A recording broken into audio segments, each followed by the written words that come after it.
Hello hello सबै साथीहरूलाई नमस्कार भन्दै आज म हेटौडाको बस पार्कमा छु। हेर्न सक्नुहुन्छ साथीहरू सबैजना। र यो चाहिँ हाम्रो हेटौडाको चिनारी हो, दारको ठेकी।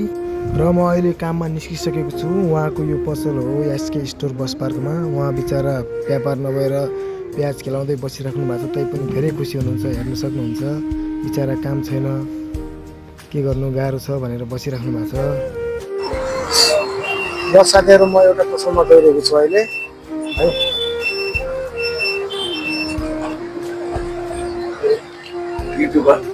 के छ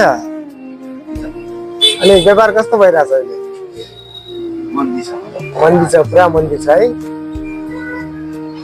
छैन व्यापार, गाह्रो छ धेरै। कति गाह्रो छ? अलिअलि गाह्रो छ। अहिले जस्तै तपाईँको यो आफ्नै घर नभएको भए, भाडामा भएको भए पुरै माइनस हुन्छ होइन? आफ्नै घरबाट अलिकति मिल्यो होइन त?